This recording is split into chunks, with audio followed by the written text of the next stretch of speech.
these are the top 5 breakout player candidates in 2023. What's up, everybody? Welcome back to another video on the channel. In today's video, I'm going to highlight 5 guys that I think could have major breakout seasons for 2023. Now, these are guys that I think have already shown big potential to be great, but they haven't put it together to be superstars at their position just yet. A couple of these guys also, I think, are going to have new opportunities this year and are going to thrive in those new roles.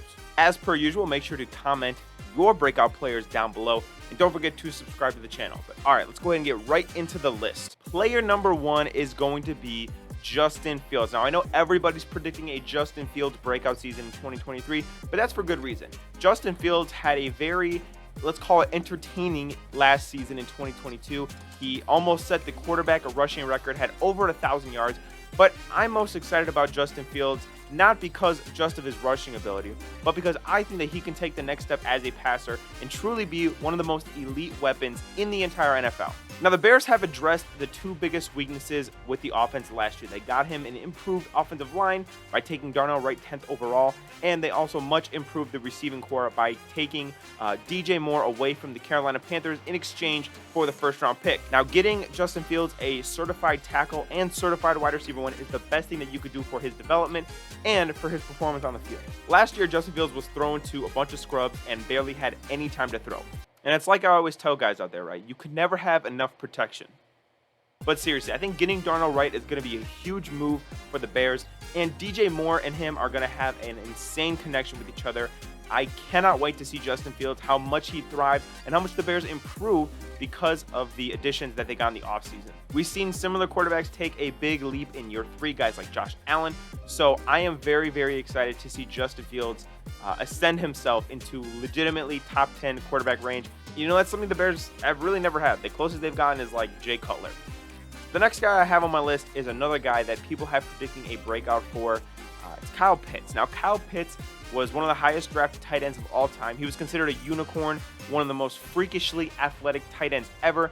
And up until this point, you know, he's been a disappointment with the Falcons. I think that last year, only playing 10 games definitely hurt him, but it didn't seem that he was a big part of the offensive game plan in Arthur Smith's scheme. Now, the Falcons drafted Bijan Robinson, so a casual like you watching might assume that they're not going to give Kyle Pitts the ball anymore. But I think they realize the weapon that they have with Kyle Pitts, and they're going to have a much more aerial-focused attack directed towards him.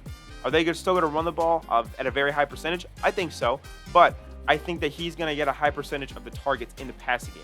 I think they're also going to use him more creatively in the red zone as well. I mean, he is absolutely a mismatch for any linebacker, any corner, any safety. You know, there's not many people that have his combination of strength, height, speed, everything like that. So he's going to be a matchup nightmare in the red zone, and I think the Falcons would be very wise to use him in that role. Now, I do understand the question marks surrounding Desmond Ridder and the Falcons offense.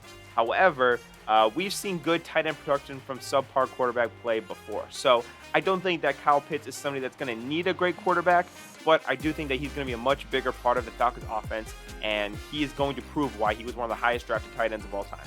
My third breakout player for next season is going to be Kadarius Tony. Now, Kadarius Tony is a guy that is just filled up the ass with talent. He is one of the most athletic and shifty wide receivers I have ever seen in my life. Problem is staying on the field and being productive up to this point in his career. I think getting traded to Kansas City last year was probably the best thing that could have happened to his career. Having Patrick Mahomes as your quarterback and Andy Reid as your play caller, it's going to do you wonders for a guy like Kadarius Tony with such a unique skill set.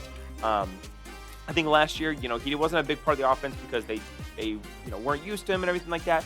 But having a full offseason with Andy Reid to cook up some devious fucking plays for Kadarius Tony, I can't wait to see what he does. Also, I mean, with Juju gone, who's really that wide receiver 1 in Kansas City? Is it Sky Moore? Is it MVS? Obviously, Travis Kelce's still going to be the main pass catcher, but who's going to be the wide receiver 1 for the Kansas City Chiefs? I don't know a good reason why it couldn't be Kadarius Tony. So for that reason, you're going to have a great quarterback. You're going to have the game's best play caller. And you combine that with being a literal like rabbit out there on the football field. I think Kadarius Tony could be in store for a big, big season next year. My fourth breakout player for 2023 is Javon Holland, the safety for the Miami Dolphins. Now, this is a guy who I think the league considers already to be a pretty good young safety.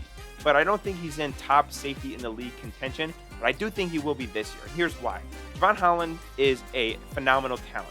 Add that to the fact that he now has Vic Fangio as his defensive coordinator, who is notorious for being awesome with safeties. You look back at his time in San Francisco, Deshaun Goldson, in Chicago, those were the peak years of Eddie Jackson.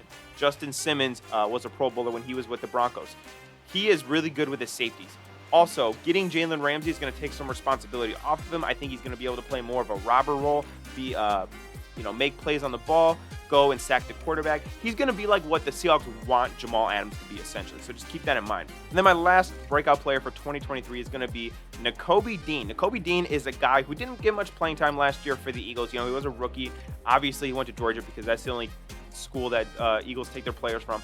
But with Kazir White and TJ Edwards leaving in free agency, I think Nakobe Dean is going to step up and be the starting middle linebacker for a dominant Philadelphia Eagles defense. Specifically dominant is their defensive line. I think a defensive line makes the linebacker's job so much easier. He's able to flow freely. The blockers aren't going to be able to get to the second level, and I think he's going to be able to make a lot of plays on the ball like he did when he was in Georgia. I think he's going to be one of the captains of this Eagles defense, who I project to be a top 5 unit in the entire NFL. And I think he's going to make a lot of plays. I think the Eagles are going to love the fact that they took him in the draft. And I think that he's going to prove to everybody why Georgia is, unfortunately, the top dog when it comes to football right now. But there you have it. There's my list for the top 5 breakout players for 2023. Let me know your rankings down below. I want to hear them. Also, don't forget to subscribe to the channel if you are new. And if you are new, I love you. Thanks for clicking on this video. I appreciate it. I got more bangers coming up for you guys in later videos. But for right now, my mom said I got to go to bed. So I will catch you guys later. Have a great rest of your day. I love you.